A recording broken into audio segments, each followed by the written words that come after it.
All right, listen, joining us now, Sacramento. This is a good guest. This is Sacramento Governor Schwarzenegger's press secretary, Aaron McLear. Sir, Aaron, I spoke to you about an hour and a half ago, and the big issue for me is where and how did you accrue a $26 billion budget deficit on top of what you mentioned was a $50 billion gift from the federal government? How did California get into this mess?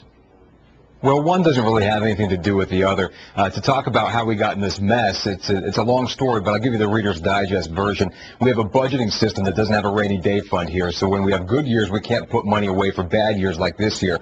We also have a tax system that's overwhelmingly dependent on rich folks. Rich folks aren't doing so well right now, so we're not getting the money in that we usually would. So our tax system and our budget system don't work. We're trying to fix those things. You put on top of that the worldwide economic recession, and that's a recipe for disaster for our economy. Mr. McLear, where do you suggest the cuts come from? Well, we're suggesting cuts all across the board. When you have a 27% drop in revenue, as we have here in California, you have no choice but to cut everywhere. We're cutting in education, human services, corrections. Those are the three biggest areas of government. We're trying to eliminate a number of areas of state government that we feel are just unnecessary right now, given the current economic climate. The last thing we're trying to do is we're trying to reform a lot of these programs that are growing out of control so we can save some money through those reforms to pay for them.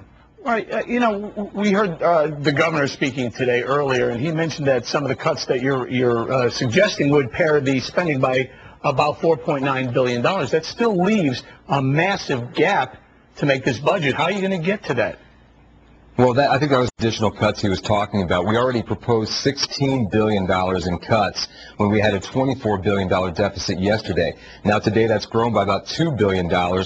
Plus, we've taken off the table about $3 billion in solutions that we could have had yesterday because we're now in a new fiscal year. So we're looking at least $16 billion in cuts, probably more to solve this problem. One thing we're not going to do is raise taxes. We already raised taxes $12 billion in this same budget, and voters overwhelmingly rejected tax increases a few weeks ago.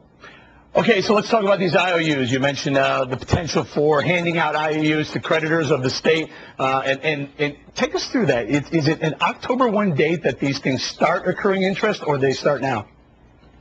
Well, the controller, John Chung, is in charge of that process. He will be the one issuing the IOUs beginning tomorrow. He'll determine how those go out. What we're trying to do is avoid the necessity for that. I mean, one thing that's going to avoid the IOUs is getting a solution to our budget. So the governor right now is meeting with the legislative leaders as we speak. He already met with the treasurer and the controller earlier today.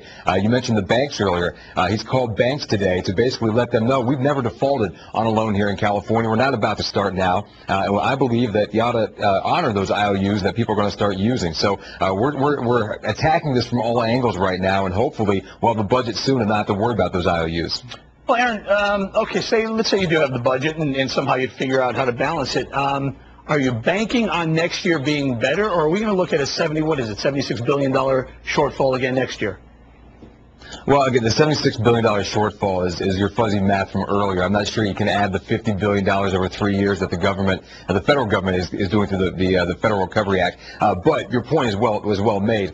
We have a big problem now, and I don't think anybody assumed it's going to get better. That's why the governor was so insistent on solving the entire problem at once. And the legislature wanted to do a bit at a time and push the rest of the problem off for later. That's what they always do. That's what we always do here in Sacramento. And the governor said we're not going to do that anymore. We need to solve the entire problem with some sort of reserve, because everybody assumes the problem is just going to get worse. Well, real quick, we're running out of time, Aaron, but the pension, the CalPERS, the pension fund, are they in good shape? Are they going to be okay? Well, we're going to honor all the obligations we've made to current employees, but one thing we need to do with pensions, that's one of those areas of state government that's growing out of control. We need to reform our pension system. If we do it the way the governor wants to do it, we could save $76 billion in the next 30 years. All right, Aaron McLear, the press secretary to Governor Schwarzenegger of California, thank you very much.